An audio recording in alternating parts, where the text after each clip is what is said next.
Naam, ni siku nyingine tena ya kuzungumza taarifa za michezo hapa Azam TV, Azam Sports 1 HD. Channel ambayo huwa inakuletea taarifa mbalimbali za michezo ambazo zinavunwa hapa nchini Tanzania, barani Afrika, lakini pia kule kimataifa kupitia The Pitch. Huwa unapata taarifa hizi kwa kina zaidi, taarifa ambazo zimeandaliwa na waandishi wetu wa habari za michezo ambao wamebobea sana katika hiki ambacho wanakifanya. Ni kama ambavyo leo hii tunaenda kuangalia taarifa zetu ambazo tunazo hapa viwanjani, kipindi ambacho mara zote kimekuwa kikiangazia taarifa za michezo ya aina mbalimbali. Ndio maana tunakiita baba wa vipindi vyote vya michezo hapa nchini Tanzania. Mimi Mangasole ninazungumza naye kutoka hapa Tabata Tuti, Dar es Salaam, yalipo makao makuu ya Azam TV, na moja kwa moja unatupata kupitia kisimbuzi chako cha dish antena ama cha Camcard, ama pia unatupata kupitia Azam TV Max app ambayo inapatikana Google Play Store ama App Store, ambapo unaweza ukajisajili. Hata kama huna kisimbuzi cha Azam TV, basi unaweza ukajisajili na ukapata matangazo yetu mbashara katika kiganja chako kupitia simu, tablet ama vitu vingine ambavyo vinaweza pia vikakuruhusu kuweza kutufuatilia, ikiwemo kompyuta mpakato ama laptop. Hii ni Viwanjani ya Jumatano, inaanza hivi kama ambavyo nitazungumza nawe, lakini hapa tutakuwa na wachambuzi ambao watakuwa wanajadili kwa pamoja kile ambacho tutakuwa tunakizungumza, kwa maana Rashid Hamis the Heavyweight Pandit, lakini bila kumsahau Hamis Abdulrahman ambaye niko naye hapa pia kuweza kutupatia mawili matatu. Lakini kabla hatujatazama yale ambayo tunayo leo, nikukumbushe tu kwamba kampeni ya Kiwashe na Azam TV bado inaendelea. Kama wewe ni mmoja kati ya watumiaji wa Azam TV na una kisimbuzi ambacho kipo ndani na hakijawashwa,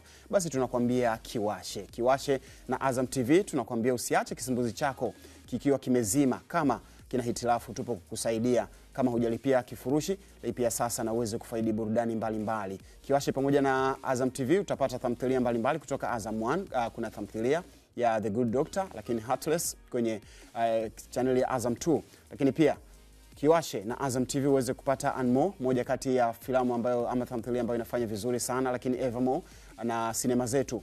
Ukiwasha na Azam TV unaweza kufaidi burudani hizo zote, lakini bila kusahau Kombolela, Tufani na mengine mengi. Kiwashe sasa, usipitwe na burudani hizi. Lakini ukiendelea kukiwasha, utakiwasha mpaka kwenye taarifa za michezo, ambapo utapata ligi mbalimbali kutoka hapa nchini Tanzania, lakini ligi za nje kama La Liga, Bundesliga, Serie A pamoja na ligi kuu ya NBC ambayo ni mama wa ligi zote katika kisimbuzi cha Azam TV, kwa maana ya ligi kuu nchini Tanzania bara ambayo imeendelea kutimua vumbi katika viwanja mbalimbali vya michezo hapa nchini Tanzania. Nimekuambia mimi ni Mangasole, yuko hapa Hamis Abdulrahman pamoja na Rashid Hamis the Heavyweight Pandit. Karibuni tuwe wote na nyinyi pia karibuni. Shwari? Anashukuru Mungu. Shwari, alhamdulillah. Hamisa shwari? Hamisa kavaa suti 6 button. Tegemea labda anaweza kaomba udiwani. Unaomba unachaguliwa ule. Nachaguliwa ule.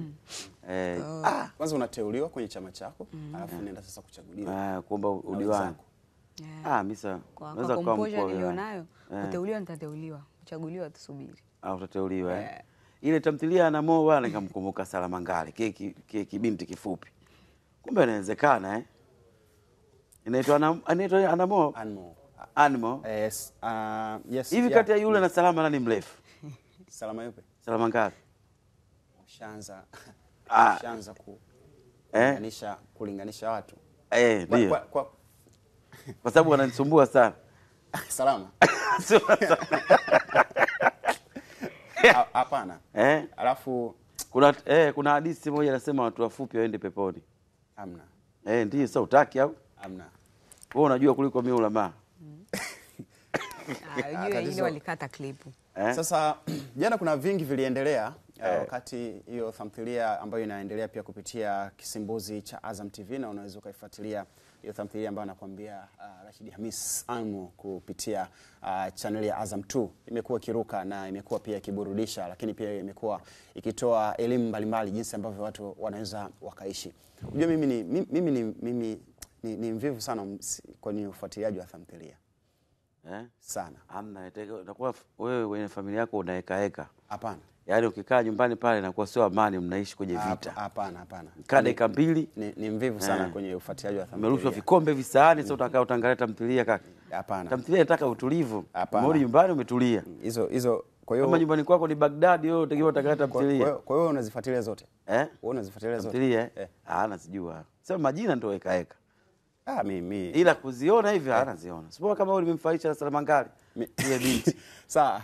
Tuanze kuangalia taarifa ambazo tunazo leo, na ni taarifa ambayo inahusu mechi ambayo ilichezwa jana, dabi ya Kariakoo iliyohusisha Simba Queens dhidi ya Young Princess, mchezo ukichezwa kwenye uwanja wa KMC Complex Mwenge, Dar es Salaam, na mchezo ukamalizika kwa Young Princess kuweza kupata ushindi wa goli 1-0 na kuchukua alama zote 3 katika mchezo huo. Ulikuwa ni mchezo wa vuta ni kuvute nje na ndani ya uwanja, ukiangalia pia rekodi ya timu hizi mbili, wakati ambapo Simba Queens inaongoza ikiwa na rekodi bora zaidi kuliko Young Princess katika michezo ambayo huwa wanakutana. Na huu ni mchezo wa pili kwa Young Princess kuweza kupata ushindi baada ya mchezo wa kwanza ambao Edna Lema pia alisimamia timu ya Young Princess kuweza kuadhibu Simba Queens kwa bao 1-0, mchezo ukichezwa kwenye dimba la Benjamin Mkapa. Clara Luvanga ndiye pekee aliweza kuandika goli moja ambalo lilienda kutengeneza historia ya kwanza kwa Young Princess kuweza kupata ushindi wa kwanza dhidi ya Simba Queens. Sasa jana ikatokea tena kwa kipigo cha bao 1-0, bao ambalo lilifungwa na Jeanine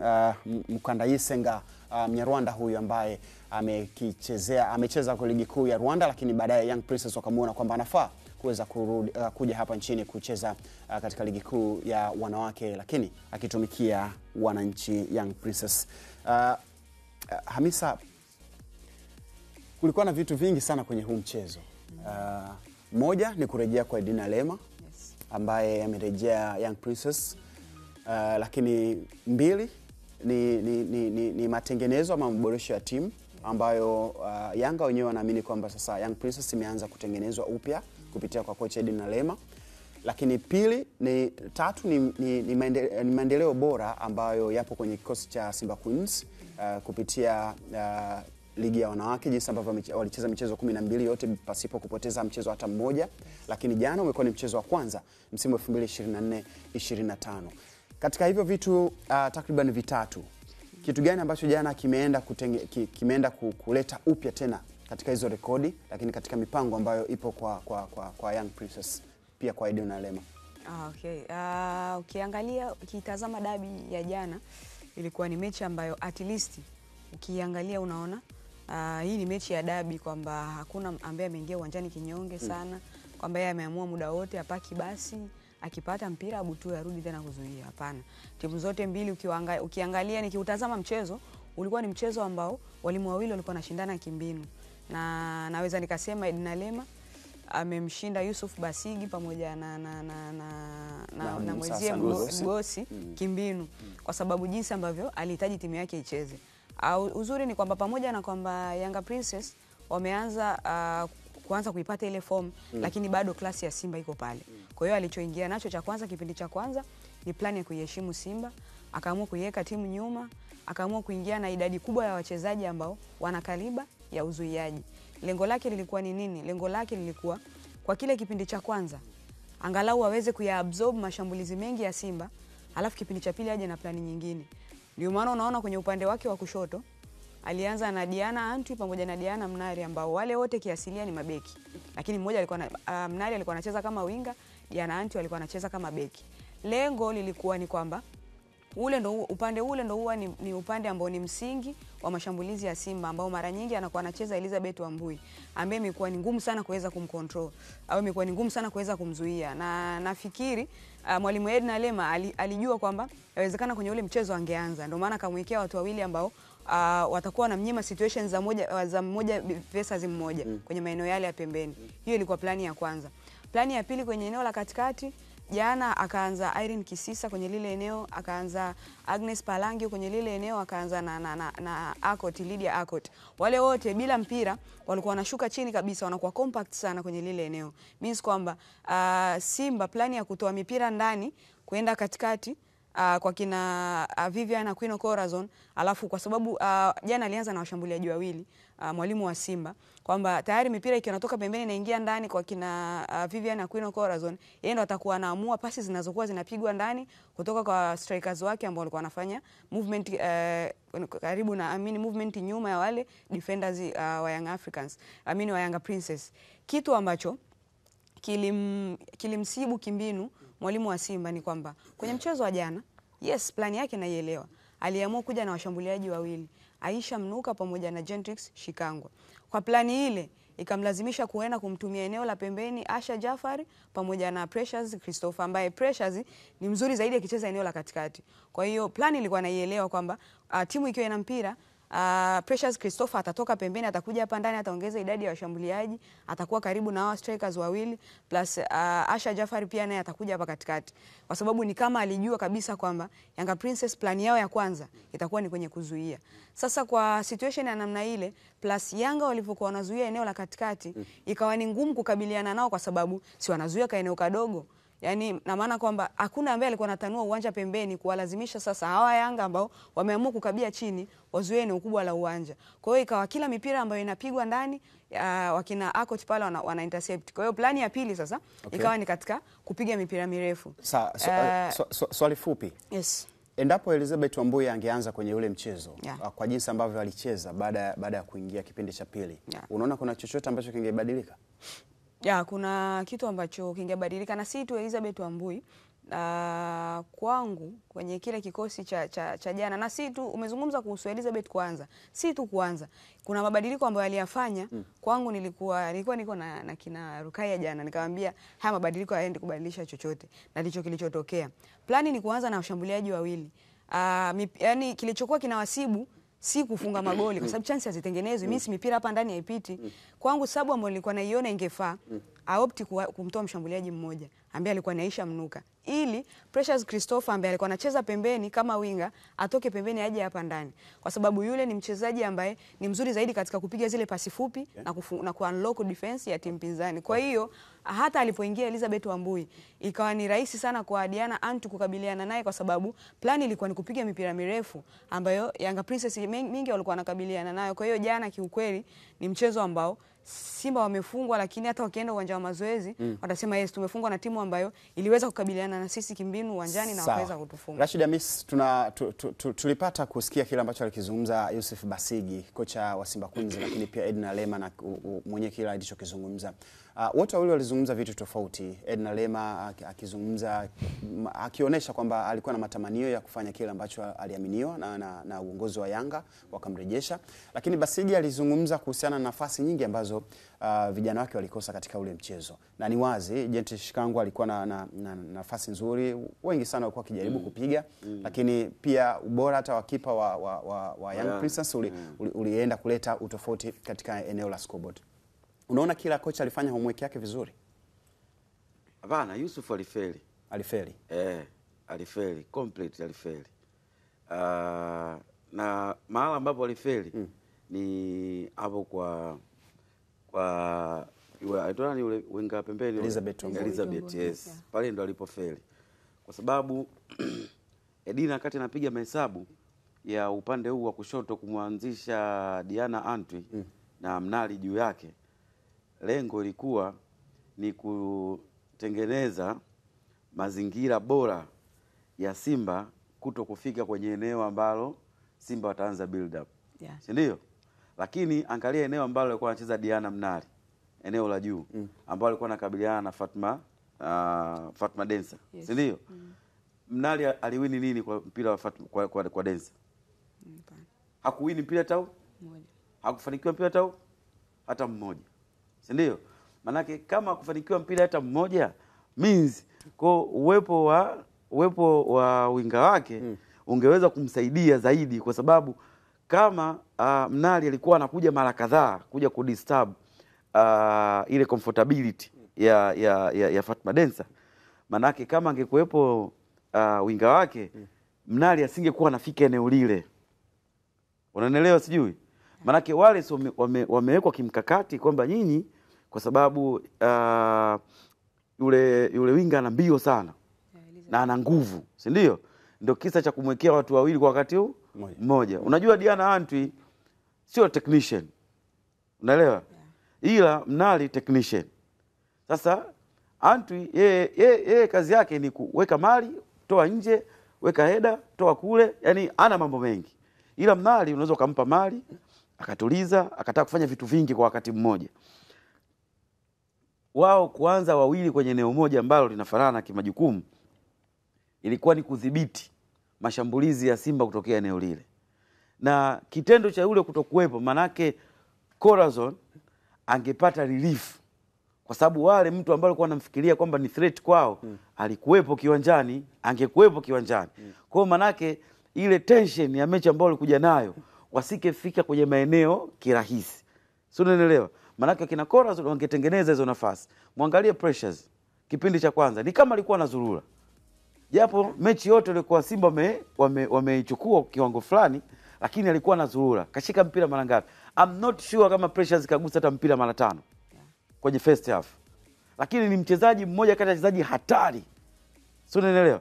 Lakini hiyo opportunity ilikuwa inakosekana kwa sababu ukimwangalia Kisisa jinsi alivyokuwa anacheza. Kwangu mimi Kisisa jana hakuwa na mchezo mzuri.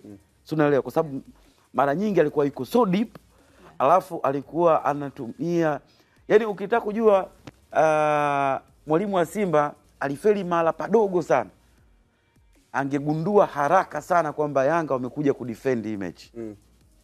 Manake pale pale angefanya mabadiliko. Immediately angefanya mabadiliko. Okay. Kwa hiyo alishindwa kufanya mabadiliko, ndio Yanga uangalie kipindi cha pili. Unamwona yule technician mwingine wa Young Africans aliingia yule Abelis. Umeona alichokijifanya? Umeona ile kwanza ile pasi ya goli alitoa? So ile kuna moja alipiga ikamwendea yule namba 11 winga aitwa nani yule dada yule? Alipiga pasi moja ya hatari sana.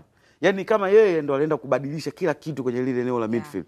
Baada ya kugundua kwamba Simba wameshindwa sasa kutumia madhaifu yetu, acha sisi tuwatesti kwenye madhaifu ambayo sisi tunayaona. So mwalimu wa Simba kwangu mimi alifeli. Mwalimu wa Simba alifeli. Anakizungumza Rashid Hamisi kutokana na kile ambacho walikifanya walimu hao wawili, Edna Lema Mourinho, lakini pia na kocha Yusuf Basigi wa Simba Queens, jinsi ambavyo walicheza mchezo wa ligi kuu ya wanawake jana kwenye uwanja wa KMC Complex, na Edna Lema kuweza kuibuka na ushindi wa goli 1-0 katika mchezo huo. Lakini baada ya mchezo huo kumalizika, afisa habari wa klabu ya Simba Ahmed Ali amesema licha ya kupokea kipigo kutoka watani wao wa jadi Young Princess, lakini bado hawajakata tamaa na ubingwa. Na bingwa na timu pekee ambayo wanahisi ama wanaona kwamba wanafukuzana nayo kwenye ubingwa ni JKT Queens pekee na si timu nyingine. Twende tukasikiliza kile ambacho amekizungumza Ahmed Ali baada ya mchezo huo.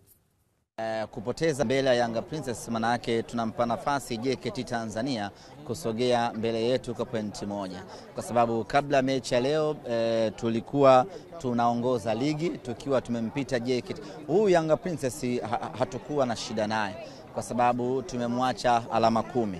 Hata baada ya kushinda kwake gap linapungua alama 7. Kimsingi kwenye mbio zetu za ubingwa hatumhesabii kama mpinzani wetu tishio sana, lakini ilikuwa ni muhimu kushinda kwa sababu michezo miwili ambayo ingeweza kudetermine malengo yetu ya ubingwa msimu huu ilikuwa ni huu pamoja na JKT Tanzania.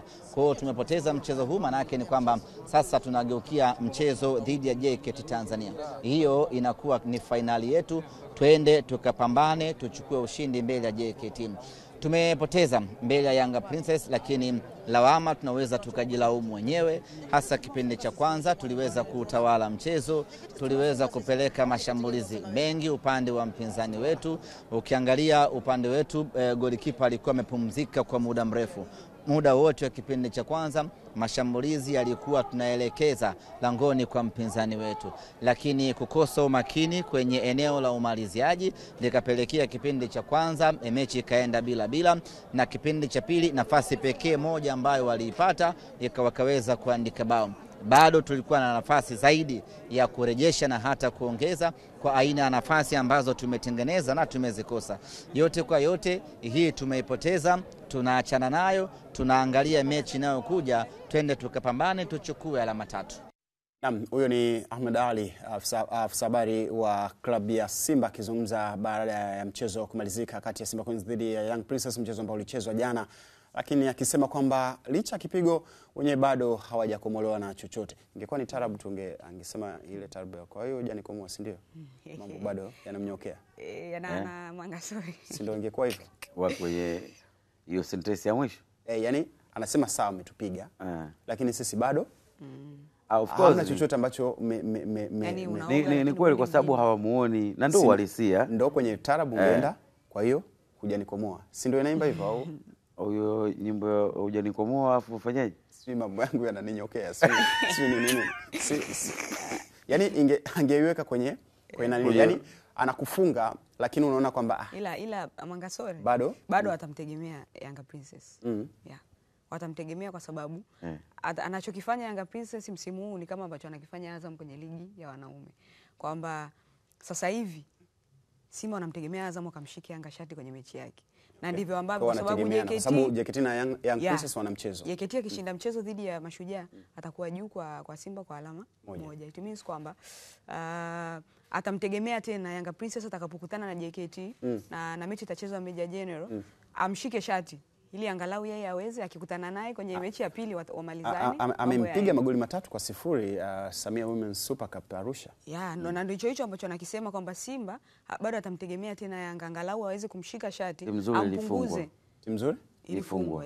Ampunguze kasi ili wao wakikutana kwenye mchezo wa pili wamalizane, kwa sababu sasa hivi ukiangalia mbio za ubingwa JKT akishinda mchezo wake yeye anataka anashika usukani. Kwa hiyo bado Simba atahitaji kushinda mchezo wake ambao watakutana na angalau amuombe njaa kwenye mchezo. Kwa hiyo hii alama moja inaweza kaamuliwa na mchezo pia mmoja. Yes, mmoja ama miwili kwa sababu si bado hawajakutana wao wenyewe.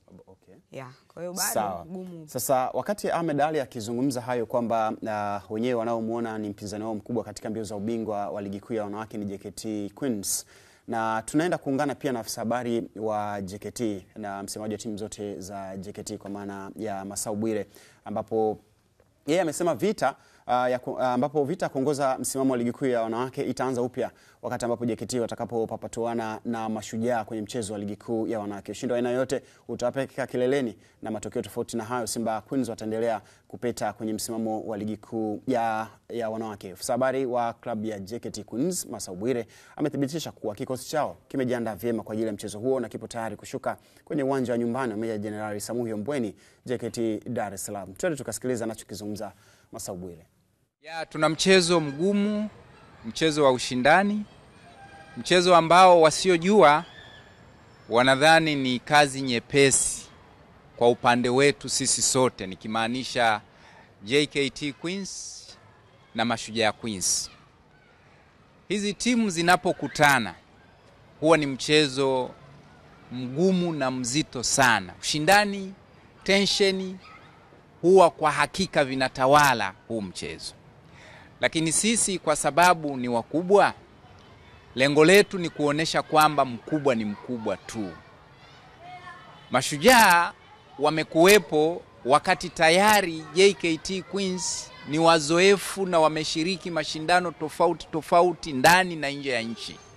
Sasa tunapokutana na watoto kama wale ni kutaka kuwafundisha tu namna ya kucheza mpira na namna ya kufanya maandalizi yaliyojitosheleza ili uweze kupata chochote. Pengine sisi tukiwa wageni, mwenyeji ni Mashujaa Queens, ni kuhakikisha kwamba kichapo cha kizalendo kinaendelea kuheshimika. Kwa hiyo watambue Mashujaa Queens kwamba wanacheza na wababe wa soka la wanawake Afrika. Lazima hakika niseme wazi na hadharani kwamba kichapo cha kizalendo hawatakiepuka.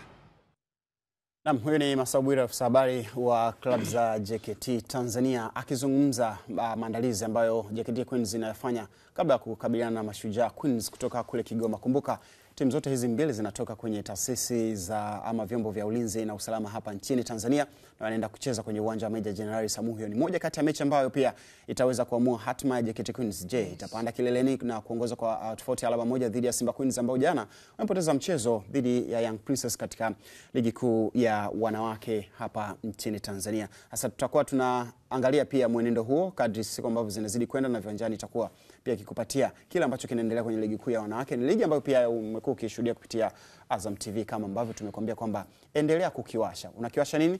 Unakiwasha kisimbuzi chako cha Azam TV ambacho kipo ndani. Kiwashe na Azam TV. Azam TV tunakwambia usiache kisimbuzi chako kikiwa kimezima. Kama kina hitilafu basi tupo kukusaidia. Kama hujalipia basi fanya hivyo ili uweze kufaidi taarifa mbalimbali. Tukiwashe pamoja na tamthilia kutoka Azam 1, The Good Doctor, lakini Heartless kutoka Azam Sports 2, lakini pia tukikiwasha tunaweza tukapata pia kufuatilia tamthilia ya Anmo, moja kati ya tamthilia ambayo inafanya vizuri, lakini Evermore pamoja na sinema zetu. Huko utaweza kukutana na tamthilia mbalimbali ikiwemo Kombolela, Tufani, Kiki na mengine mengi. Kiwashe sasa, usipitwe na burudani hizi kutoka Azam TV. Lakini kwenye upande wa michezo ukikiwasha unaenda kupata burudani mbalimbali za ligi kutoka mataifa mbalimbali. Hapa namaanisha ligi ya La Liga kutoka kule nchini Hispania, lakini Bundesliga kutoka Ujerumani, Serie A kutoka Italia, lakini pia ligi mama ya NBC Premier League ambayo unaifuatilia mara zote kupitia kisimbuzi chetu cha Azam TV. Hii ni Vanjani, baba wa vipindi vyote vya michezo nchini Tanzania. Nazungumza nawe kutoka Tabata TOT Dar es Salaam, ilipo makao makuu ya Azam TV, na tunaendelea kuangalia taarifa kutoka ndani ya soka letu. Hizi ni taarifa ambazo zimejikita zaidi kwenye taarifa za ndani ya Tanzania. Tumemsikiliza Masau Bwire akizungumza kile ambacho anaamini kwamba wanaweza wakakifanya dhidi ya Mashujaa Queens. Mashujaa sio aina ya timu ambayo tunaweza tukaipatia jukumu la kukabiliana na JKT Queens. Mkubwa anakabiliana na mkubwa mwenzake. Unaona kuna kitu kinaenda kubadilika katika huu mchezo ama ni yale yale? Essence pekee itakayobakia kwa Mashujaa ni kwamba huu ni mpira wa miguu. Hauwezi kuingia na matokeo yako. Na pia si kama ni wabaya sana Mashujaa, hapo nafasi ya 4. Yani kuna muendelezo fulani ambao wako nao ambao si mbaya sana, lakini huwezi kuulinganisha na namna ambavyo JKT wanacheza. Kwa hiyo obviously hata kama ni asilimia utakuwa unazitoa, asilimia zaidi ya 70 zitaenda kwa JKT, kwa sababu cha kwanza ni ubora wake ambao amekuwa nao kuanzia wachezaji mpaka benchi la ufundi. Cha pili ni aina ya mahitaji, kwa sababu sasa hivi akiangalia na hii ni loophole ya mimi kusogea pale juu. Kama nitashindwa kuchukua alama 3 kwa Mashujaa, it means kwamba nafasi yangu ya mimi kusogea pale juu itakuwa ni ngumu sana. Itanibidi tena nianze kucheza mechi 2. Nicheze mechi zangu, nianze tena kumuombea na mpinzani wangu apoteze. Kwa hiyo nafasi ni ya kwao wao wenyewe. Ina maana sasa hivi watakaposhinda huu mchezo wanakwenda kushika mpini. Alafu mpinzani wake atakuwa ameshika makali. It means kwamba atakaposhinda huu mchezo, yeye michezo yake yote iliyobakia akishinda, hata mchezo dhidi ya Simba Queens akiucheza, hata akitoa sare, bado atakuwa na nafasi ya yeye kuwa bingwa. Kwa hiyo hali ngumu ambayo anakwenda kukutana nayo Mashujaa ni kwamba anakwenda kucheza na timu bora kwenye ligi, plus anakwenda kucheza na timu ambayo ina mahitaji makubwa sana kwenye huu mchezo, ya mahitaji ya kuchukua alama, kwa sababu tayari wameshaona kuna loophole pale juu ya wao kusogea. Kwa hiyo just imagine huu mchezo unakwenda kuwa mgumu kiasi gani. Fakta nyingine ambayo kwao Mashujaa inaweza ikawa ni advantage ni kwamba wapo katika uwanja wao wa nyumbani. Lakini bado ukiniambia nimpe nani nafasi na kumpa nafasi kwenye huu mchezo ya kushinda, obviously tabakia kuwa ni JKT Queens. Sasa zile asilimia chache za mpira ndio zinaweza zikampa matokeo Mashujaa. Kuna kitu kimoja ambacho pengine mechi inachezwa Meja Jenerali Samuel, na tunajua jinsi ambavyo lile karai ni kubwa. Kulingana na asili ya ndugu zetu ama mabinti jinsi walivyo, inawezekana ukawa ni uwanja mgumu zaidi kwa Mashujaa kutokana na aina ya mazoezi ambayo wanafanya na eneo ambalo wanakuja kucheza. Sio mara ya kwanza kuja kucheza. Mechi ya mwisho alishinda JKT hapo, lakini ilikuwa ni mechi ngumu sana, walipata matokeo kwenye kati ngumu sana JKT. Na of course ni wapinzani, na upinzani ambao unaletwa kati ya Mashujaa na JKT ni hayo mahusiano ya kitaasisi. Inaweza kuwa ni dabi ya vyombo vya ulinzi. Hapana, haiwezi kuwa dabi. Ikiwa dabi itakuwaje? Dabi ingekuwa dabi kama let's say wale ndio timu pekee wale nani wangekuepo. Nani wale? Polisi. Transit Camp.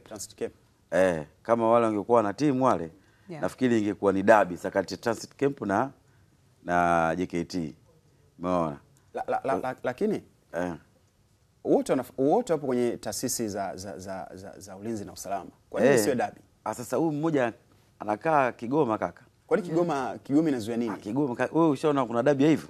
Yaani Kigoma yani hapana. Wewe tafsiri ya dabi ndio iko hivyo? Hauna hoja nzuri. Tafsiri ya dabi ndio iko hivyo? Hauna hoja nzuri. Tafsiri ya dabi iko hivyo? Taasisi na taasisi. Au acha baiza taasisi na taasisi. Tafsiri yenyewe kuileta dabi, yani tafsiri ya dabi ndio iko hivyo. Kilomita 1000 ngapi sijui huko. Sikiliza Rashid. Rashid, wewe unazungumzia mkoa, unazungumzia ndio hapo ndio nimekwambia dabi haipo. Ndio maana kutolea mfano ingekuepo Transit Camp. Ingekuepo Transit Camp hapa Dar es Salaam. Hapa Dar es Salaam ingekuwa ni dabi. Sawa. Unaelewa? Lakini wale haiwezekani, lakini hoja ya ushindani basi utakuwa ni mchezo ambao tunauhitaji, mchezo mkubwa ambao unakutanisha taasisi. Hauwezi kuwa mchezo mkubwa. Mchezo mkubwa ni Simba na JKT. Kwa nini sio mkubwa? Unaelewa? Kwa nini sio mkubwa? Kwa sababu level ya JKT na Mashujaa ni vitu viwili tofauti. Na hata ukiangalia malengo sasa kwenye hizo level Mashujaa ni upya wake ndio umesababisha pia ikawa kwenye level ya chini kuilinganisha na JKT Tanzania, ama hakuna mkakati wa moja kwa moja kama ambavyo tunaona JKT Tanzania JKT Queens zimekuwa ikishiriki pia moja kwa moja kuibua nyota mbalimbali wanaocheza ndani na nje ya Tanzania? Nafikiri upya, na inaweza kawa ni sentence nzuri zaidi.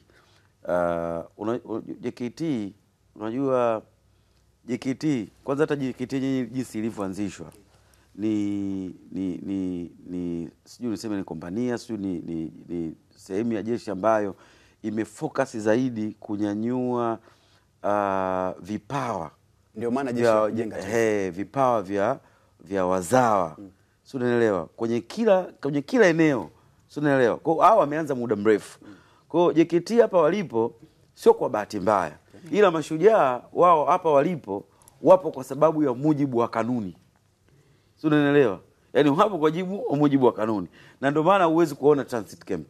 Lakini transit camp kama watapanda ligi kuu, mwaka ambao watapanda ligi kuu, na wewe utakuja kuwashuhudia wana timu ya wanawake, sio, unaelewa. Kwa hiyo Mashujaa ni kama wanaanza sasa na wao kuanza kuona okay, tunatakiwa tufanye moja, tuanze kujiboresha, tuanze kujifanyia hiki, unaelewa. Zipo timu nyingi, kuna timu kongwe kama Bao, Siasia, Fountain Gate, hizi ni timu kongwe, unaelewa. Bunda wale at least nao sasa hivi kidogo unaweza kusema wana experience, unaelewa. Hawa unaweza kwenda kujaji kwenye ubora wao, kwa nini wapo kwenye ligi muda mrefu alafu hawabato kwenye hizi nafasi za juu, sio, unaelewa. Lakini kwa Mashujaa wana excuse, yani ni kwanza wanajifunza hatua nzuri za kutembea kuona wanafikaje mahali ambapo wapo JKT. Sawa, nimsikilize Hamisa kwa dakika chache, na kidogo huu ni ushauri tu kwa Yanga, mimi kwa Simba Queens. Ujue mimi jinsi ninavyoitazama Simba Queens, sitazami tena kama timu tu ya kushindania ubingwa hapa ndani. Naitazama kama timu ambayo kwa ushindani ambao upo Afrika, ipo karibu zaidi kulileta kombe la Afrika hapa Tanzania kuliko hata huko kwa wanaume. Kwa sababu kwa wanaume ukizungumza uhalisia jinsi ambavyo upo, kuna ugumu sana wa hizi timu zetu za wanaume kuleta kombe hapa nyumbani. Yawezekana, lakini huenda ikawa ni process ndefu. Kwa hiyo kwangu, kwa kitu ambacho nakiona kwenye timu yao, wasisubiri ufike wakati kikosi chao kiwe chote kinatakiwa kufanywa reshuffle. Sasa itawapotezea muda. Kuna maeneo ambayo wanatakiwa kufanya reshuffle kwenye kikosi chao, angalau hata mwisho wa msimu. Kuna baadhi ya maingizo ambayo wanapaswa kuyaingiza, kwa sababu umeona kwamba yanatarajiwa, umeona kwamba yanafaa pia kufanywa marekebisho mapema. Kwanza kuanzia kwenye eneo lao la kiungo, kwenye eneo la goalkeeper wao ana injury alikuwa, kwa hiyo inawezekana ikawa ni kesi ambayo of course atapaswa kufanya reshuffle. Hata nikimtazama Vivian Aquino, ni mchezaji ambaye wakati anakuja Simba Queens alikuwa juu sana. Sasa hivi kadiri muda unavyozidi kwenda ni kama kuna kitu kinaanza kupungua. Kwa hiyo obviously lazima kwenye lile eneo watahitaji kuongeza nguvu, kwa sababu kumbuka huku mbele unapoenda unakutana kina Asfarabati, wale wana timu, unakutana kina CBE wana timu, kina Mazembe. Kwa hiyo lazima uwe na kikosi haswa ambacho kipo strong. Hata kwenye eneo lao la ushambuliaji wanapaswa pia kuongeza watu, kwa sababu naitazama kama timu ambayo ipo karibu zaidi wao na JKT Queens, nazitazama kama timu ambazo zipo karibu zaidi, na kama watakuwa serious na watafanya uwekezaji mwingine mzuri, yawezekana hata misimu 2-3 tukapata chochote hapa Tanzania. Misimu 2-3 kama uwekezaji utakuwa mzuri, pengine tukapata chochote kutoka kwa timu hizi mbili ambazo anazungumza Misa Abdurrahman kuhusiana na JKT Queens pamoja na Simba Queens, kwamba wamekaribia zaidi kuweza kutuletea kombe la Afrika hapa nchini Tanzania kupitia ligi ya wanawake. Itawezekana vipi? Ni moja kati ya vitu ambavyo tutaenda kuangalia, kama ambavyo ushauri wake anauanisha kwamba pengine yafanyike marekebisho mapema, tusisubiri kikosi kikapanguliwa upya na kikaanza tena upya. Tunasalia Simba, lakini hii ni Simba Sports Club ambayo inashiriki mashindano ya kimataifa kwa maana ya kombe la shirikisho, ambapo kocha Fadlu Davis amesema Al Masry ni wapinzani wagumu kwenye kombe la shirikisho. Kocha mkuu wa kikosi cha Simba Fadlu Davis amesema mchezo wa robo finali kombe la shirikisho barani Afrika dhidi ya Al Masry hautakuwa mwepesi kutokana na ubora wa mpinzani wake. Hivyo anatafuta mbinu sahihi za kuweza kuhakikisha anafanya vizuri na kusonga mbele kwenye michuano hiyo. Hii ni kauli ambayo imezungumza Fadlu Davis na unaipata live kupitia viwanjani ya Azam Sports.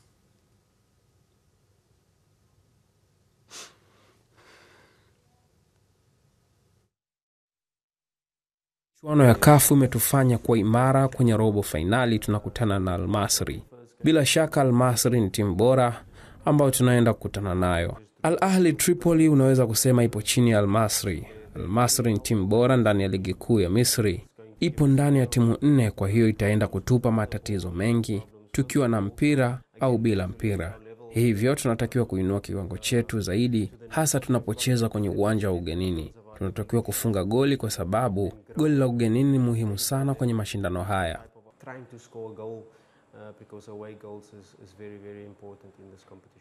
Naam, huyo ni kocha Fadlu Davis akizungumza jinsi ambavyo anaielewa Al Masry ambao watacheza nao mchezo wa robo finali, mchezo ambao Simba itaanzia ugenini na kuja kumalizia nyumbani. Lakini mbali na hapo pia kocha Fadlu Davis amezungumza kuhusiana na uzoefu ambao wanao wachezaji wake tangu mashindano haya ya kimataifa yanaanza. Au kwa upande mwingine kocha wa Simba Fadlu Davis ameweka wazi kwa kikosi chake mwanzoni mwa msimu kilikuwa na wachezaji ambao hawana uzoefu mkubwa kwenye mashindano ya kimataifa, lakini kulingana na wapinzani waliokutana nao kwenye mechi za mwanzoni mwa msimu ilisaidia pia kuweza kuongeza kujiamini kwa wachezaji wake. Anarejea tena Fadlu Davis. Yeah, it was very difficult for us assembling a new team with a lot of young players, players who have not really experienced CAF competition. Ni ngumu sana kwetu sisi kwenye mashindano haya ya CAF kwa sababu tuna wachezaji vijana ambao hawana uzoefu na mashindano haya, hasa kwenye hatua hii. Kwenye hatua ya awali tulipewa wapinzani wagumu. Al Ahli Tripoli kilikuwa ni kipimo kigumu kwa sababu tulikuwa bado hatupo vizuri kimwili na kiakili kutokana na upya wa benchi la ufundi na wachezaji, lakini tulifanikiwa kupata sare ugenini. Na mchezo huo ulinisaidia kupata taarifa nyingi kutoka kwa wachezaji wangu na hata timu pinzani pia, kuelekea mchezo wa marudiano ambao tuliweza kucheza vizuri na kupata ushindi mbele ya mashabiki wetu.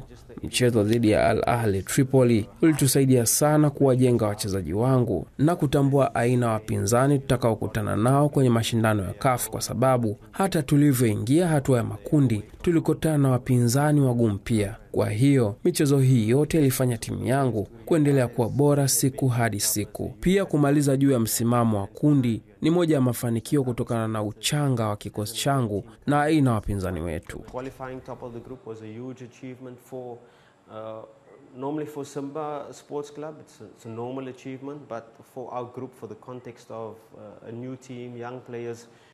Na anazungumza hayo Fadlu Davis kocha wa Simba juu ya mabadiliko mbalimbali ambayo yapo kwenye kikosi chake, lakini pia ni kulingana na michezo ambayo alipata mwanzoni imeweza kuboresha pia wachezaji wake. Lakini pia amegusia kuhusiana na ugumu wa ratiba kwamba katika mechi kwa nyingi uliongeza kwake kuweza kufanya mabadiliko ya wachezaji katika kila mechi na aina ya mashindano husika, jambo ambalo mpaka sasa hivi limekuwa likimnufaisha zaidi katika mipango yake wakati anacheza na wapinzani wake.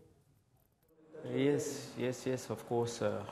If I look back on that time, probably at that time at Orlando Pirates we were playing every 3 days. Ndiyo, ni kweli wakati nikiwa na Orlando Pirates tulikuwa tunacheza kila baada ya siku 3 kwa kikosi kile. Hivyo baada ya kufungwa kwenye fainali ilituathiri kwenye michezo yetu ya ligi kwa sababu tulikosa uwiano kwenye kikosi chetu. Hivyo ndani ya Simba tunatakiwa kuwa na ushindani kwenye kikosi kwa sababu tunataka kufanya vizuri kwenye mashindano yote matatu: Ligi Kuu, CRDB Cup na kufika mbali kwenye CAF. Wachezaji wangu wanatakiwa kutambua umuhimu wao kama timu na sio kutegemea uwezo wa mchezaji mmoja kwa sababu mafanikio ya kikosi chetu yanategemea zaidi ubora wao. Develop the foundation to be able to manage all 3 competitions and we're ready for the final push. Fadlu Davis akizungumza juu ya mashindano ya kimataifa na jinsi ambavyo ameweza kutengeneza timu yake kupitia hayo mashindano. Mosi akizungumza kuhusiana pia na mpinzani wake ambaye ni Al Masry, jinsi ambavyo anamuona katika mchezo wa robo finali, na amekiri kwamba ni mpinzani mgumu na pengine akatumia mbinu zaidi kuweza kushinda katika mchezo huu wa robo finali. Lakini pia amezungumza kuhusiana na wachezaji wake, jinsi ambavyo mwanzoni walikuwa hawana uzoefu na mashindano ya kimataifa, lakini kadri ambavyo wazidi kupata mechi ambazo zilikuwa zina ugumu zikawatengeneza wachezaji hao na kuwa bora zaidi. Kazungumza mwisho kuhusiana na ugumu wa ratiba ambao amekuwa akiupata mechi kwa nyingi, na mechi hizo pia akifanya rotation katika kikosi chake imesaidia pia kuwa na kikosi kipana. Yeah. Si ndio? Kikosi kipana kipo. Simba? Yeah. Wanajitahidi. kwa nafasi yao kipo na amekuwa akifanya rotation, sio? Na wanapata matokeo. Fadu kazungumza vitu vingi kuhusiana na Simba na mahala alipotoka. Lakini remind you, football ni kitu cha kipekee sana. Kuna kitu kinaitwa football heritage. Sio mgeni wa msamiati huo, si ndio? Football heritage ndio kitu pekee ambacho kinaweza kukupa wewe nguvu ya ziada hata kama hatua uliokuwepo kuwahi kuifanya. Sio, unanielewa? Yaani anaizungumzia Orlando wakati wanakaa siku moja na mbili wanacheza mechi. For that time Orlando Pirates, ubora na ukubwa wa Orlando ulishaanguka. Wakubwa wakawa ni Mamelodi. Si ndio? Kwa hiyo Mamelodi walipata advantage ya muda wa kufanya maandalizi ya mechi kuliko Orlando Pirates. Orlando ilikuwa inachukuliwa kama timu ya kawaida kwa sababu tayari ishapoteza mvuto. Si ndio? Kwa hiyo time walikuwa wanazungumza ya maandalizi, inawezekana ni kweli ikawa ni sehemu ambayo yeye technical anaamini kwamba ilikuwa na waathiri kwa sababu hawakuwa wachukuliwa kama wakubwa. Amekuja Simba. Simba kwa Tanzania ni timu kubwa. Yaani no matter what, yaani kitaka hata wiki mbili ya mapumziko kujiandaa na mechi moja watapata. Sio, unanielewa? Lakini pia mbali na idadi kubwa ya vijana ambao wanachezea Simba hawana uzoefu na mashindano ya CAF. Simba as a club ina experience ya kutosha kwenye mashindano ya CAF.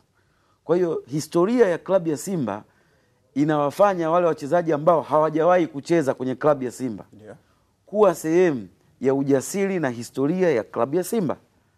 Sio, unaelewa? Hizi mechi ambazo Fadlu Davis anasema kwamba zilitumika kuwatengeneza wachezaji wake ambao hawakuwa na uzoefu wa mashindano ya kimataifa. Umeona kweli zimesaidia na hawa wachezaji tayari wameshaiva kiasi kwamba Fadlu anaamini kwamba anaweza kukabiliana na mechi yoyote ile mbele yao. Kuiva hapo sio mchezaji. Kuiva hapo ni yeye kocha.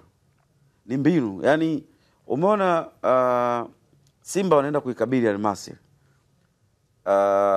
Kwa mtu ambaye anaifuatilia Al Masry na mtu ambaye anaifuatilia Simba, technically madhaifu ya Simba ndio strength ya Al Masry. Sio kama unanielewa? Yaani madhaifu kwenye eneo la defense ya Simba ni style ambayo Mwalimu Fadlu ndio ameipendekeza Simba wacheze hivyo. Sio, unanielewa? Kwa maana ya kubaki na watu wawili eneo la nyuma, mabeki wa pembeni wawe sehemu ya mstari wa katikati. Sio, unanielewa? Ili kuongeza wale mawinga wake kuwa sehemu ndani, kuongeza idadi ya watu wengi, kupata advantage ya kuwa na idadi ya watu wengi kwenye eneo la midfield. Sio, unanielewa? Maana yake kumbuka kwenye eneo la kujilinda wa Simba lina idadi ya watu wachache zaidi. Sio, unaelewa? Moja kati ya strengths waliokuwa nayo Al Masry, unaelewa? Ni kuwa na idadi kubwa ya watu kwenye maeneo ya pembeni. Yaani Al Masry wakati wanafanya build up eneo la center back pale, unaelewa? Hakuna mtu. Wanatokea wawili kushoto, wawili kulia. Alafu wanaingia katikati. Moja kati ya magoli mengi ambao wanafunga Al Masry kwa 70% ni mipira ya cross. Cross ambazo kwa Simba Sports wengi ambao wale attempt kupiga cross kwenye eneo la Simba walifanikiwa. Ima kupiga shot on target, ima kupiga shot off target au kuscore. Yaani ukipiga cross kwenye eneo goli la Simba, nyinyi wapinzani mtafanya matukio hayo yote matatu. Kwa hiyo unataka kumaanisha nini? Unaelewa? Ndio nakwambia, yani udhaifu wa Simba ndio strength ya Al Masry. Na hiyo yote inatengenezwa na mwalimu. Unaona mpango wa Fadlu Davis na mpango wa Simba unaweza kubadilika kwa kile unachokizungumza kwamba pengine Al Masry wakatumia maeneo ya pembeni kuweza kutengeneza mashambulizi, ama Simba wanaweza wakaheshimu wakasema basi sawa, hatuji kwenu, tubaki tucheze mpira kwa kuheshimiana, wakawa wanashambuliana kwa zamu. Kitu mimi kwenye uzania bado Simba ni kubwa kuliko Al Masry. Al Masry hawamtazami Simba kama walivyokuwa wanamtazama timu yote ambayo walienda magharibi mwa Afrika wanaitazama Simba, wanakimuona Simba wanaiona kama wameitazama Zamalek au Al Ahly, sio? Kwa hiyo wataenda kujifunza madhaifu mengi ya Simba, huku wakijaribu kuona Simba wanatuletea nini. Mechi zote mbili Almasi watacheza hivyo, mechi ya nyumbani kwao na hata mechi ya nyumbani hapa. So tumsikilize Hamisa. Davri anachotakiwa kufanya yeye ni kubezi zaidi mentally kwa wachezaji wa Simba, kwamba hii mechi ili tushinde tunatakiwa kuwa 100% fit mentally. Sawa. Hamisa, Fadlu anazungumza kuhusiana na ugumu wa mpinzani wake Al-Masry, anakiri kwamba ni mpinzani mgumu. Anazungumza kuhusiana na uzoefu ambao wachezaji wake wameupata, wengi kuwa na uzoefu wa mechi za kimataifa. Anazungumza pia kuhusiana na ugumu wa ratiba ulivyomfanya akawa na mabadiliko mengi katika michezo mbalimbali, inategemeana anacheza nini au anacheza mashindano yapi. Kwa namna ambavyo umeona Fadlu amezungumza ugumu wa Al-Masry, uzoefu pamoja na ugumu wa ratiba na rotation ya kwenye kikosi chake, ni kipi ambacho alikuwa anataka kukifikisha kwa mashabiki wa Simba, kwa wapenzi wa mpira wa miguu kiwazi? Kwamba wasiende na matokeo. Wasiende na matokeo? Wasiende na matokeo kichwani, kwa sababu huyu ni Simba, huyu ni Al-Masry. Unajua, nimeielewa pointi ya Fadlu Davids kuhusu rotation, kwa sababu hicho kipindi ambacho anakizungumza Orlando Pirates ilishuka paka nafasi ya 6 huo msimu. Na ndo msimu ndo Orlando Pirates ikapotelea pale kabisa. Kwa sababu kikosi kilikuwa hicho kila mechi, hicho kila mechi, wakapotea. Ndio maana unamuelewa kwenye kila mchezo wa ligi anatamani angalau kurotate kikosi chake ili wachezaji wake wanapata muda wa kukaa, kurefresh na kuregain energy ambayo wanakuwa wanaipoteza kwenye kila mchezo ambao wanaucheza.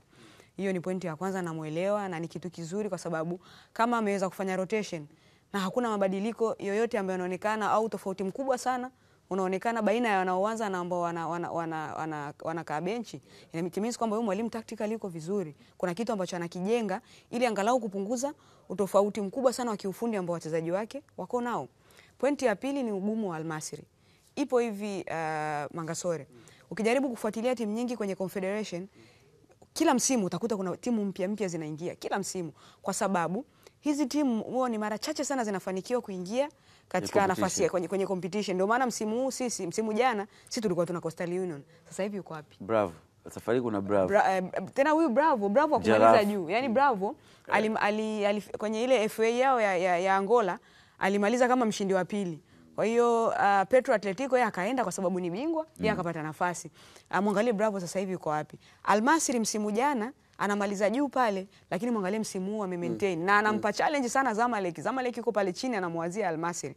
Kwa hiyo inakuonesha ni timu ambayo inajaribu kupata experience ya haya mashindano na wana uwekezaji. Ndio maana ushangai kwenye ligi yao ngumu, msimu jana walikuwa pale, na msimu huu angalau wanajaribu kuendelea kukionyesha kile ambacho walikuwa wanakionyesha, na zaidi kuendelea kubakia kuwepo pale. Kwa hiyo inakupa picha kabisa kwamba hii ni timu ngumu. Plus timu zinazotoka ukanda huu wa kaskazini, aina yao ya mpira siku zote huwa inafanana. Huwezi kwenda kuiangalia Ahli, huwezi kumwangalia Zamalek, sijui Wydad ukataka mpira mzuri. Hapo huwezi kupata mpira mzuri. Wala anacheza mpira ambao ni basic sana. Na aina yao ya mpira ni ile watakaa nyuma, mipira mirefu. Amezungumza hapa Rashid kwamba hilo ndio eneo ambalo limekuwa na udhaifu, kwa sababu aina ya mpira ambao Fadlu anahitaji ni possessive football.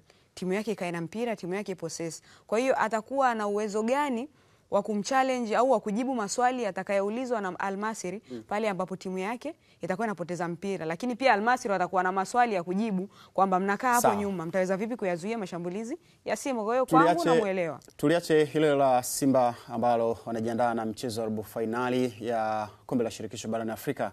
Ni miongoni mwa michezo pia ambayo umekuwa ukishuhudia kupitia kisimbuzi cha Azam TV, hivyo endelea kukiwasha kisimbuzi chako ili uweze kupata burudani mbalimbali. Lakini mbali na hapo, afisa habari wa klabu ya Simba ameendelea kuzungumza kuhusiana na hali ya kikosi cha Simba, ambapo kikosi cha Simba bado hakijaanza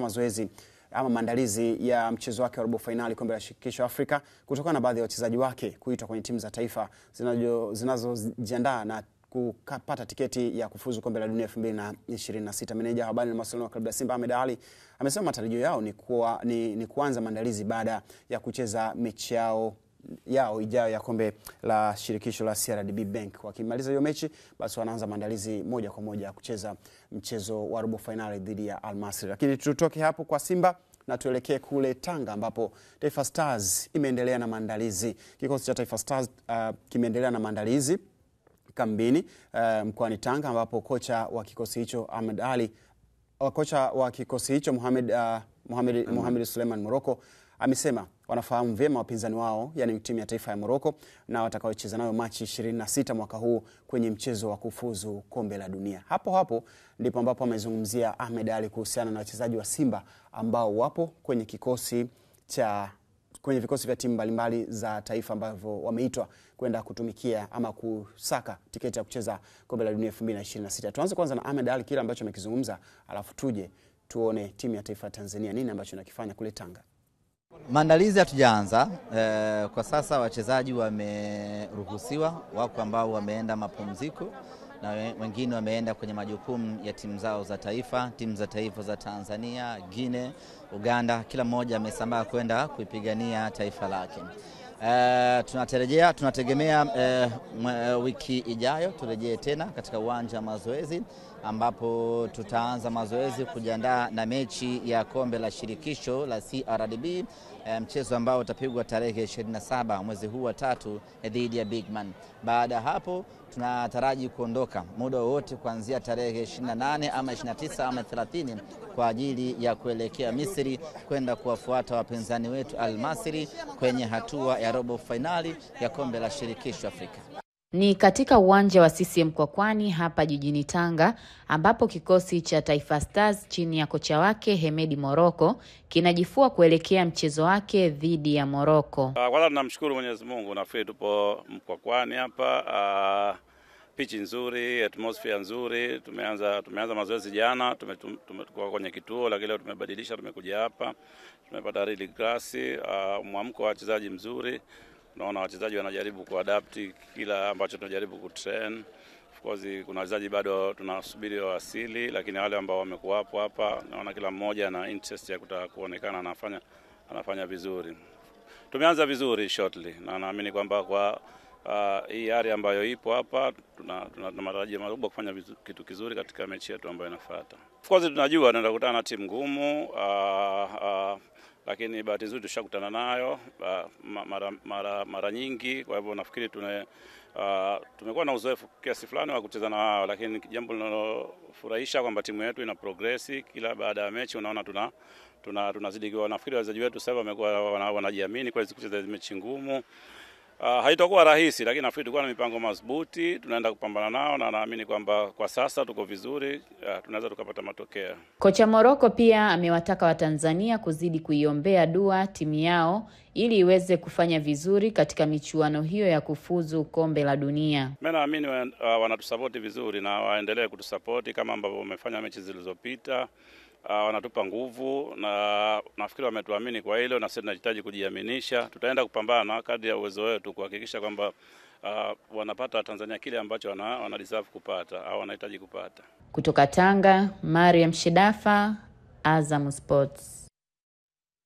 Na hiyo ni taarifa ya Mariam Shedafa kutoka Tanga na maandalizi ya kikosi cha Taifa Stars kwenda kukabiliana na Morocco, kikosi ambacho pengine kikaondoka hivi karibuni kwenda kukutana na Morocco huko nchini Morocco, na Hemedi Morocco ndiye katupeleka Morocco kwenye AFCON 2025. Nini ambacho kinaenda kufanyika wakati Morocco anasema kwamba anaijua vizuri sana Morocco? Je, ataweza kutupatia methali ngumu ambayo pengine imekosa majibu kwa muda mrefu, tunaweza tukaipata kule nchini Morocco? Hivi ukisikia maneno ya Morocco, anafahamu ndio vizuri wapinzani wake kwa maana ya Simba wa Atlas Morocco.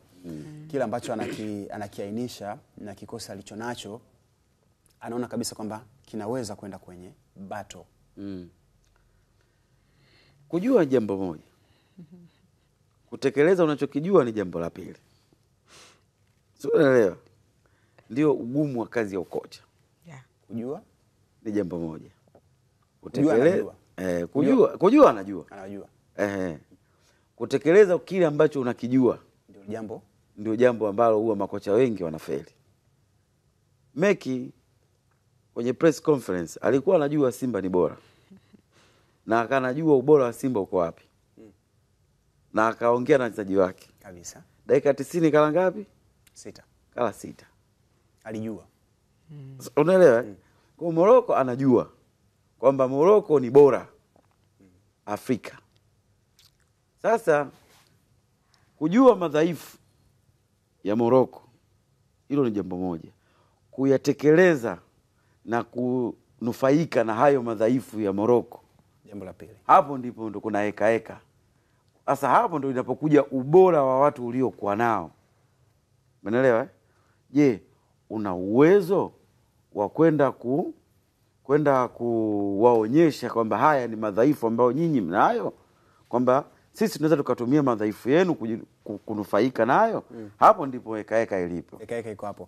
Hamisa, kwa dakika moja, unaiona heka kati ya Morocco na Morocco mwenzake? Kiukweli, Morocco mtu na Morocco nchi. Kiukweli naamini hata kitu ambacho Hemedi Morocco atakuwa anaambia wachezaji wake, atakuwa anaomba sana wawe na resilience.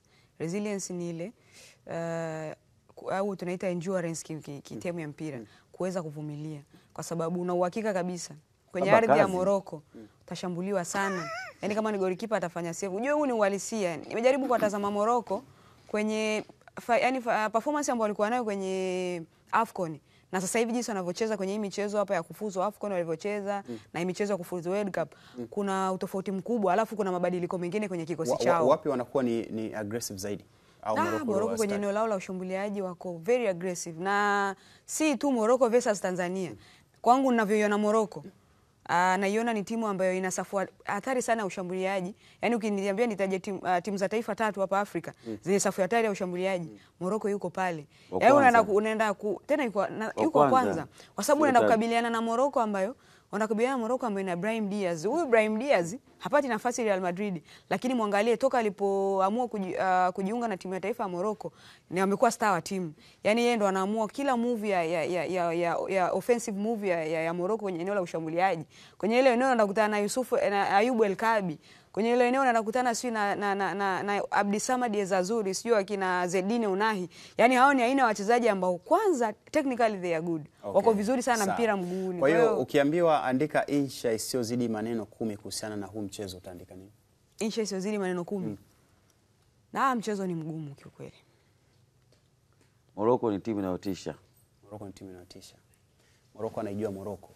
Mimi nitaandika hiyo. Na kwenye ile kundi Mangasore, huyu Congo Brazzaville. Taarifa za FIFA zilivyokuwa ni kwamba kutokana na issues zilizotokea kwenye shirikisho lao waliondolewa. Kwa hiyo nitatamani kujua kama wataondoshwa moja kwa moja hao ambao wamecheza nao, zile pointi zitachukuliwa au watagaiwa timu zingine zote pointi 3 alafu tujue tunahesabu Kongo. Rashid, kanuni huwa ikoje? Ikitokea kama hilo. Lile ni jambo ambalo limekatazwa kikanuni. Unaelewa? Kwa ni jambo la serikali kurespond. Yaani serikali wakirespond bani inakuwa sasa kwa mfano tulikuwa tunajiandaa na Kongo, mchezo haupo. Mchezo unaweza ukaahirishwa, lakini sio kufutwa. Unaweza ukaahirishwa kwa sababu ya kusubiria respond ya serikali, kwa sababu wanachokifanya FIFA ni kutofautisha mamlaka ya mpira, lakini sio kupuuza taratibu za nchi. Unaelewa sijui? Yaani sio kupuuza taratibu za nchi, ila wao wanajaribu kujitofautisha. Kwa hiyo walichokifanya FIFA kwa Congo Brazzaville ni kama walikuwa wanaikumbusha serikali ya Congo Brazzaville kwamba sisi tunaheshimu taratibu za nchi, lakini hili halipaswi kutokea. Yaani haiwezekani timu ya taifa ikawa mention na waziri wa michezo. Tutazame taarifa nyingine ambayo inahusu Serengeti Boys ambao wenyewe wako pale nchini Misri kujiandaa na michuano ya AFCON chini ya umri wa miaka 17, michuano ambayo inafanyika kule nchini Morocco, ambapo kikosi chini ya coach Aggrey Maurice kimeendelea na maandalizi siku chache kabla ya kuelekea huko nchini Morocco. Kikosi cha timu ya soka ya taifa ya Tanzania chini ya umri wa miaka 17 Serengeti Boys kimeendelea na kambi na mazoezi kwenye uwanja wa kituo cha ufundi cha shirikisho la soka nchini Misri kujiandaa na AFCON Under 17 ambayo itafanyika nchini Morocco. Kocha wa timu hiyo Aggrey Morris amesema wanajitahidi kukiweka sawa kikosi hicho baada ya kucheza mechi kadhaa za kirafiki na kurekebisha makosa waliokuwa nayo awali. Na mechi moja ya kirafiki ambayo walicheza dhidi ya timu ya vijana chini ya umri wa miaka 17 ya Misri na kuweza kupata ushindi wa bao 1-0 kwa maana Serengeti Boys kupata ushindi. Tumsikilize Aggrey Morris amezungumza nini katika taarifa hii. Tumemaliza mechi yetu na Misri, tulicheza mechi saa 3. Mechi ilikuwa nzuri kwa upande wa timu zote mbili, ukiangalia Misri jinsi walivyo na sisi tumecheza vyema sana. Hiyo ni jambo zuri kwetu na jambo zuri kwa wachezaji pia na benchi kwa jumla. Tumetengeneza nafasi nyingi, tumepata goli moja, ni jambo jema kwetu na tumeviona vizuri wachezaji walivyofanya. Tunapongeza kwa hilo na zile zilikuwa changamoto, tutarudi katika kiwanja cha mazoezi kuhakikisha tunafanyia kazi. Kile kizuri tunakiboresha zaidi na kile kilikuwa changamoto tuweze kuboresha zaidi ili tuhakikishe tunafanya vizuri katika malengo yetu tulikuwa tumejiandaa. Na wapongeza vijana wetu, wamecheza vizuri, wamecheza vyema kwa kufuata maelekezo, ni jambo zuri na huu ni mwongozo na mwanga mzuri kwa mbele kwa ajili ya malengo tulikuwa tumejipangia. Cheza usiku kutokana na huko tunapoenda, kuna mechi zitakuwa usiku, kuna mechi zitakuwa mchana, kwa hiyo tunataka tuadapt mazingira yote yakiwa usiku na mchana ili vijana wacheze kwao kitu sio kipya. Ndio maana tunaamua kucheza mechi hizi za usiku ili kuwajenga wachezaji kwenye mazingira yote kuhakikisha wanacheza kwa kujiamini na kwa kufurahia kazi yao ya mpira. Tunamshukuru Mwenyezi Mungu, tumemaliza mechi yetu ya pili salama. Mechi yetu ya kwanza ilikuwa na Liberia, tulicheza tulitoka na sare 1-1, lakini kwa mechi hii ya pili tunamshukuru Mwenyezi Mungu, tumefuata maelekezo ya kocha na wale makosa tuliyofanya mechi ya kwanza tumekuja kuyafanyia kazi mazoezini, kwenye mechi tumekuja kufanya vizuri. Namshukuru Mwenyezi Mungu, tumepata goli moja na Misri. Naamini tutapambana na kuelekea kwenye mashindano. Naam, huyo ni Kasim Juma, mchezaji wa Serengeti Boys akizungumza mara baada ya mchezo wa kirafiki kati ya Serengeti Boys dhidi ya Misri, kikosi cha Misri cha vijana chini ya umri wa miaka 17, mchezo ambao ulichezwa na kumalizika kwa Serengeti Boys kupata ushindi wa goli 1-0. Lakini amezungumza pia kocha Aggrey Morris, beki wa zamani wa Azam FC na timu ya taifa ya Tanzania, akizungumzia kile ambacho anakiona kwenye kikosi chake siku chache kabla hajaelekea kwenye AFCON ya vijana chini ya umri wa 17 nchini Morocco. Kwa dakika chache, ni kipimo sahihi Misri kucheza dhidi ya Serengeti Boys kuelekea kwenye hii michezo? Ni kipimo sahihi. Kipimo sahihi kwa maana ya kwenye level ya ushindani wa mataifa barani Afrika. Tanzania kwenye umri wa miaka 17 ni tuko mbali sana ukifananisha na Misri. Tena inawezekana hata mechi ya kirafiki wasingeweza hata kucheza na sisi, labda ni kwa sababu ya kimahusiano, ndio kitu ambacho pekee wanaweza kukubali kucheza na nyinyi, si ndio? Kwa sababu hawa ambao unaona Misri washacheza kombe la dunia under 17 mara kadhaa. Tanzania sisi hatujawahi hata ku attempt kufika huko. AFCON ndio tumecheza nafikiri mara 2, sijui mara 1. So ni kipimo kizuri, na kwa sababu pia tuna mashindano makubwa 2027, maana yake kama hawa na miaka 17, maana yake watakuwa na miaka 10 na ngapi? 19 kuelekea 20. So it's proper age ambayo unaweza kusema unaweza kupick watatu au wanne. Sawa. Wakawa sehemu ya tumalize taarifa za soka letu kwa kuangalia kile ambacho kinajiri pale Tabora, ambapo nyuki wa Tabora wamefurahi uwanja wa Ali Hassan Mwinyi kufunguliwa. Timu ya Tabora United maarufu kama nyuki wa Tabora wameeleza furaha yao baada ya kufunguliwa uwanja wa Ali Hassan Mwinyi. Baadhi ya viongozi wa timu hiyo kutoka benchi la ufundi wamesema kufunguliwa kwa uwanja huo kumeongezea hali ya kujiamini wachezaji kuona wanacheza tena nyumbani, kucheza mbele ya mashabiki wao ambao kimsingi wamekuwa wakiwahamasisha na kuwapatia nguvu wanapokuwa uwanjani wakati wa mchezo na kuwapatia nguvu zaidi kupambana. Siku chache zilizopita bodi ya ligi ilifungulia uwanja huo baada ya awali kufungia kutokana na kutokidhi vigezo ikiwemo ubora hafifu wa sehemu ya kuchezea. Hapa anazungumza Razak Siwa, kocha makipa wa Tabora United, lakini pia Brian Aswan, kocha msaidizi wa Tabora United. Sana ni kubwa, furaha kubwa tu. Hakuna mtu yote ambaye appreciate kucheza kwao. So tuna appreciate sana TFF kazi walioifanya na kuchunguza na kuona uwanja unapaswa. So tunashukuru sana na imetupa motivation kubwa kwa mechi zetu zinazokuja. Mnawaambia nini mashabiki wenu sasa? Mashabiki tunawaambia waje kwa wingi, watu support from the training, from the match. Nafikiri tutawafurahisha na sisi tuko tayari kwa lolote, ndio maana that is why tumeanza maandalizi mapema kwa mechi ambazo zinafuata.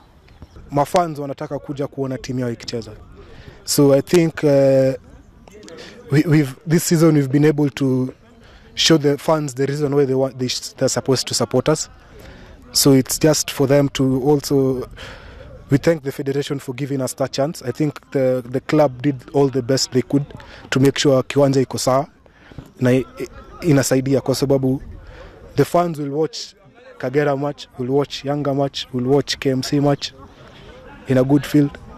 We hope to give them the best results possible in all these matches, because as we watch the opponent, as we watch our mistakes, tunajua mali tunaweza improve, tunajua mali, we know how we can punish the opponents in one way or another, because this season I think tumeonyesha kuwa team, we can prepare a team in different ways but also stick to our way. Lazima tu stick kwa njia yetu, tuonyeshe mafans kuwa anytime you are at home we're supposed to take 3 points and they have to come to the stadium wakuwa entertain na wacheze mpira, waone mpira mzuri. Huyo ni Brian Anson, kocha msaidizi wa kikosi cha Tabora United, akizungumza mara baada ya shirikisho la soka nchini Tanzania TFF kufungulia uwanja wa Ali Hassan Mwinyi Tabora baada ya kukidhi yale marekebisho ambayo waliona kwamba yafanywe kidogo katika eneo hilo la kuchezea na baadhi ya marekebisho mengine madogo. Sasa Tabora United imerudi nyumbani Tabora baada ya kwenda CCM Kirumba, sasa imerudi nyumbani Tabora. Na hii inakuwa ni tamati ya soka letu kwa siku ya leo hapa viwanjani. Niko na Hamisa Abdulrahman lakini pia Rashid Hamis. Si fresh, mmeridhika? Kuridhika maana yake nini? Kuridhika ni kutoshelezwa. Honest, tumetoshelezwa na nini? Na yale ambayo tumeyazungumza wote hapa inshallah. Tumetoshelezwa? Ndio. Wakati mnaondoka kwenye joto la Afrika, moja kati ya taarifa kubwa tutakao kuja nayo ni kuhusiana na aliyekuwa mchezaji wa zamani wa Simba, Yanga na timu nyingine mbalimbali, Emmanuel Mstafa akiwa na miaka 32. Miaka 30 na 2. Yaani ana umri sana Lukaya. Sawa. Emmanuel Ogu. Sawa, hii ni viwanjani, baba wa vipindi vyote vya michezo nchini Tanzania. Tunaenda mapumziko, tukirejea tuna mengi ya kuzungumza, lakini naendelea kusisitiza kiwashe. Nitakuja kuambia kiwashe kitu gani.